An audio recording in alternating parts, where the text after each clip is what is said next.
Powered by Go Sports in partnership with TSN. It is episode 64, season 4 of the Ray and Dregs Hockey Podcast, presented by our title sponsor, Canadian Club Whiskey. Joining us on the podcast today, Ray, is former Sens, Preds, Thrashers, Ducks, Bruins, Minnesota Wild defenseman, current member of the Vegas Golden Knights TV broadcast crew, good friend of ours, Shane Hnidy. I go all the way back, and we'll tease Shane about this. He's from Neepawa, Manitoba, which you'd be familiar with as a former Brandon Wheat King, but many who listen to the podcast are going to go to their globe and spin it and go, where the hell is People Neepawa? don't have globes anymore, Dregs. People don't have globes. Yeah. Okay. Well, it was for our YouTube Remember when people, you used to do that as a kid? The globe. Yeah. Spin the globe and go, I'd like to go here. And then you'd be like, oh, I'm in the middle of the ocean again. Anyway. He's just a great dude, right? I think one of the most underrated broadcasters around. I think Shane is terrific at what he does. I'm with you. Cut his teeth really with the Winnipeg Jets, right? On TSN. But as he'll explain, we pre-recorded the interview. As he'll explain, he took a leap of faith to go to Vegas with purpose, right? He wanted to be involved in the growth of the sport because hockey is his life. So, he's a good guy. He thinks he's funny. Through. He's a good guy, and he's funny. All right. I think we've got Shane Hnidy joining us on the Ray and Dregs podcast. But first, a lot of news around the NHL, and we're going to get into it in headlines presented by our good pals at Tim Hortons. Okay, speaking of Shane Hnidy, right, who's a commentator for the Vegas Golden Knights, Vegas and Edmonton, some shenanigans, Ray, late in that third period. I'm not going to lie here. I admit it on social media. It's 4-0. It's late. I've done the Leafs Panthers game. I thought, game's in hand. There was some bite to it, so I should have been smart enough to hang in there. Went to bed. Anyway, late in the game, you've got Alex Pietrangelo, who the Oilers obviously would identify, trying to get to Petro, veteran defenseman for the Vegas Golden Knights. It ends with Pietrangelo, hefty slash on Leon Draisaitl. I paused there because I almost said vicious, and I don't know that it was vicious. It's not the worst thing we've seen in that category. Pretty bad. Yeah. So we're recording this podcast. Chances are Department of Player Safety is going to come out with whatever, the hearing, the discipline, all of that. What I think is going to happen if we want to connect the Darnell Nurse Instigator with less than 5 minutes to go, that carries an automatic 1-game suspension. Does a wash make sense to you where they hold the Instigator and the automatic 1-game to Nurse, and Pietrangelo gets a 1-game suspension for the slash, and the Oilers and the Vegas Golden Knights go into the next game without a key defenseman in each of their lineups? Well, I think it's going to be only two scenarios. They'll both get suspended or they both won't. Yeah. And if they don't get suspended, it's a mess. They both should be by your eye test on the Pietrangelo slash. That's a suspension. He lost his cool. He lost his temper. He'd had enough. And it's an undisciplined play. And he needs to be whacked for it. And the Nurse, they can technically go back and retroactively take away the Instigator if they feel there was some other scenario to it. But he came from across the street. Right. And so I don't think that there's anything there that can be changed either. So I guess in the typical Ray long-winded way, I'm saying, I think both guys get suspended. We'll dive deeper into this with the Sheriff Shane Hnidy, but this is one of those series, right? It's obviously a pick'em series at this point, even though it felt going in that the Oilers should have the edge. But the bounce back ability of both these clubs game to game has been bizarre. Yeah, you know what? It has been weird and odd and a little wild throughout these playoffs, in the series. One thing that, if you look at this, if you step back just a little bit, there's been a lot of lousy games. Yeah. And more than I can remember in previous years. And so I've done a lot of the New Jersey Carolina series. And Carolina has totally dominated 3 of the games, 6-1, 6-1, 5-1. Mm-hmm. And Jersey won the other one 8-4. Like, they're not close. None of the games are. Look at the Seattle series going on right now with Dallas. Yeah. Like, it was 7-2, it's 5-1. Like, it's not even close. And then, like, even the game the other night, Seattle was down, were they down 5-1? They scored a couple to make it 5-3 and ended up 6-3. But like, it wasn't even really close. Yeah.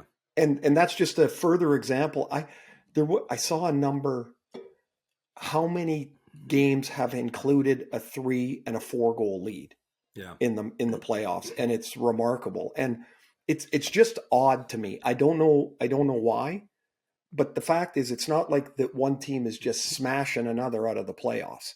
Yeah.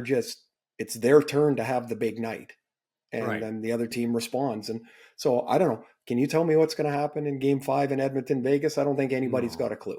No. But then conversely, you look at the Toronto-Florida series, and what we saw in Game 4 with the Maple Leafs staving off elimination is more old school, right? Yeah. I mean, they played pretty hard from puck drop all the way to the final buzzer. Mm-hmm. They were blocking shots. I think only 3 players, Liljegren, Nylander, and Bunting are the only 3 Maple Leafs that didn't record a block shot in that game. And they get the lucky break, Bunting off of John McIsaac's knee, and the puck caroms out front, and there's Willie Nylander to score the first goal of the game. But that's more of what we kind of expect in the playoffs, right? Is a tightly played, defensive structured game. I mean, that fits wheelhouse with Florida, not necessarily always the game plan of the Toronto Maple Leafs, but a pretty complete effort, though, from Toronto's perspective. Was really good. And as good and solid as Joe Woll was, I thought they did a really good job around him too. Because but I think the more we watch this kid play, like the more we watch Joe Woll play as his career evolves into whatever it's going to be, is I don't think he's ever going to be a scrambly, spectacular save goalie. He looks like he's poise. Yeah. He's just like he looked a lot to me last night. He made a few saves, like, again, have done Jersey quite a bit, like Akira Schmid in New Jersey. Like, they're big guys, but they just seem to have really good feet, so they're in good position to move around the net. So they're in position. I don't know how many saves he made. Like, he's just like, I'll call them boring saves, which I'm sure every coach loves, because if the puck hits him in the middle, it's not just a desperation tip of the blocker over here. I thought he was great in the game. And I told you before, when my neighbor in the hotel there was playing the music, I said, I can build a case easy for the Leafs winning Game 4 and 5. It didn't feel like a sweep to me, even as close as that game was last night. And they're going back home, and I think they'll win Game 5. Yeah, I really do. Yeah, and then all the pressure goes back to Florida here. 100%. And that's where I was going to go, because Matthew Tkachuk going into Game 4, I don't blame him for saying it. I don't think it was a mistake for him to say that there's no pressure on us. Well, okay, going into Game 4 and you're on the cusp of a sweep if you execute, which they didn't, I get that. But now there's a bit of pressure. And I don't know if you saw Paul Maurice post Game 4. Paul is always masterful in that media environment, but he was almost too loose, and he was almost giddy, coming off of that loss. And I don't know if that was planting the seed in the market that, you know what? You don't waltz through a series and expect to sweep. I mean, we probably should have lost a game here or there. So let's just continue. And, he's quoting movie scenes. Well, it tells you he's very calculated. He's very smart with it. It's funny though, like Florida had won 6 in a row. Yeah. How many teams win 7 in a row in the regular season? It doesn't happen. Not very often. Not very often. So you are going to lose. Like when we predict a series and we say so-and-so in 7 games, that means they're going to lose 3 times in 10 days. Yeah. But when those losses happen, they're like a disaster.